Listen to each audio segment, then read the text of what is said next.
Hi everyone, I'm David Aragona, and this is the February 3rd edition of Horses to Watch, where I highlight some horses to follow and potentially bet back based on their trips, either due to having trouble, being against track biases, or pace situations. I highlight horses that weren't able to put forth their best performances due to the trips they had. This week, we're focusing on one track, one day, and actually just one pick three sequence. I'm going to talk about three consecutive races that took place last Sunday at Aqueduct.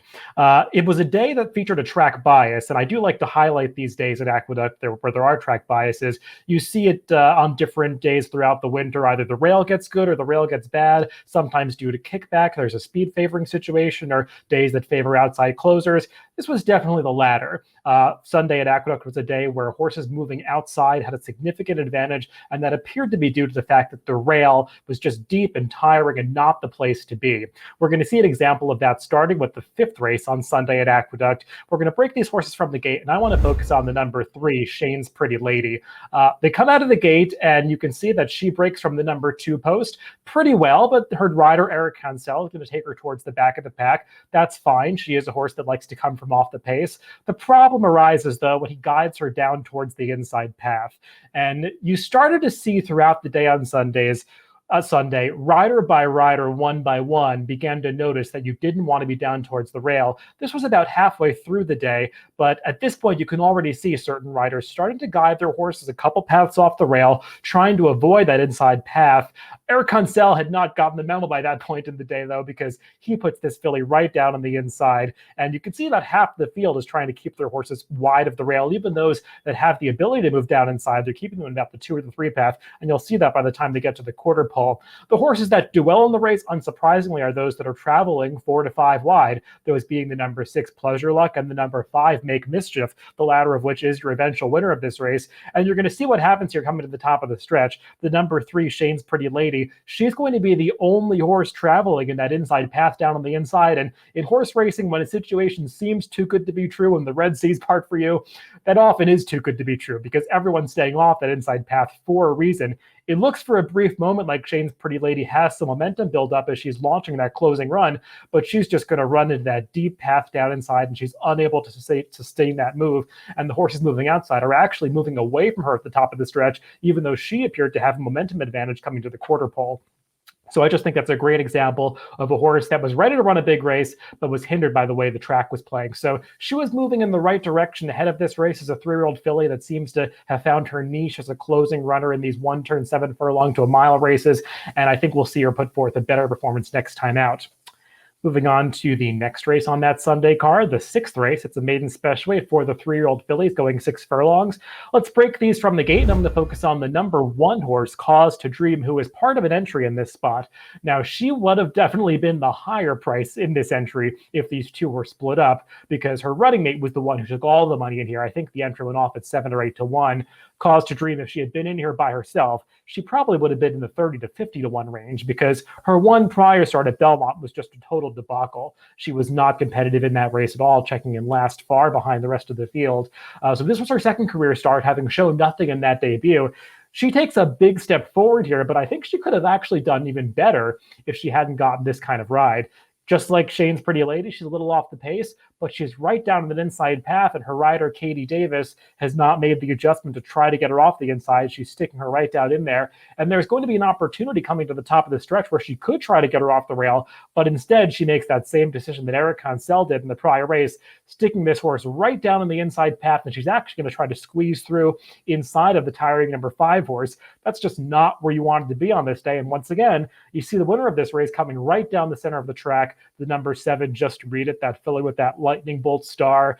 She's running away from this field, having gotten that perfect 4-wide trip around the far turn. She's running on the best part of the racetrack, and she gets away from this field. But to see the number 1, Cause to Dream, she briefly gets into second there when she's launching her rally, but being that she was down inside, she couldn't sustain that move, and she actually gets passed by a couple of horses in the final 16th, ultimately finishing 4th here. She got a pretty respectable buyer here, I think around 60, a big improvement on her debut, and she's going on for low-profile connections. Trainer Henry Neville doesn't start that many live runners in New York.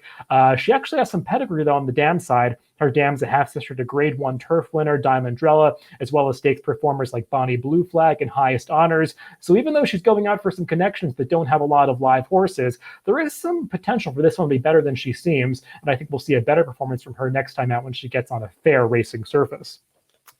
Finishing up the show with one more race from Sunday at Aqueduct. That's the end of this pick 3 sequence, race 7 on that card. This one's a New York bred optional claiming race, 40,000 optional tag, non-winners of 2 other than, going 6 furlongs for the fillies and mares. Let's break these runners from the gate. We're going to focus on the number 1 horse, Ruvies in Time.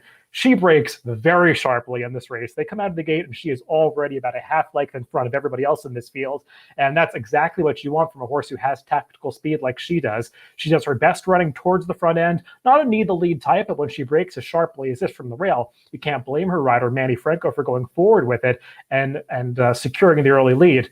The problem, though, is Franco, like many other riders this day, I'm not singling anybody out because many made this mistake, he does not seem to be aware of the way the track is playing, and he puts this filly right down in that rail path really for the entire race, and that's just not where you want to be, as we've seen on this card.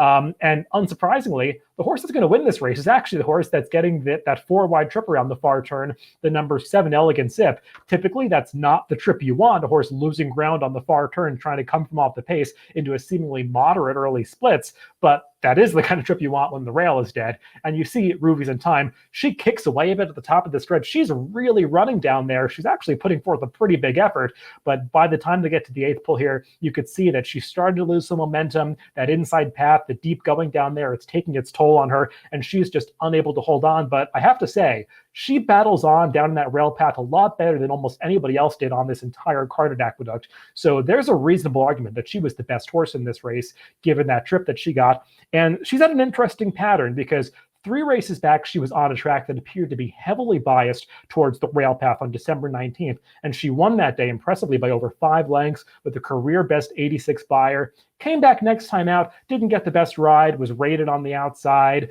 just didn't put forth her best effort in a race that was more dominated towards the front end. This time out, now she's against the bias, and she still earns a buyer that's respectable, a 79. And looking back at that December 19th card where she was with the bias and won, in retrospect, I did a show on that day talking about horses that were against the bias. I've got to be honest, as I reassess these things, we haven't seen as many horses as I would have expected coming back that were hindered by the bias on December 19th doing well. So you might want to look back at that card and say, maybe the bias wasn't quite as strong as it seemed at the time. I think whenever you're trying to make these bias determinations, you do always have to be looking forward and back in retrospect to see if the hypotheses that you made at the time are really playing out the way that you thought they would. And that December 19th card just doesn't seem like it was quite as heavily biased towards the rail as it seemed at the time. So I think you can make a really strong argument that Ruvies in Time's overall form is just vastly improved. And if she runs the same kind of effort at this level next time, she's going to be pretty tough to beat. So those are all the horses to watch for this week. Remember that you can always follow these horses on DRF.com by adding these horses to your watch mail on DRF Horse Watch. Just add these horses to a list. You can get email notifications when these horses run back,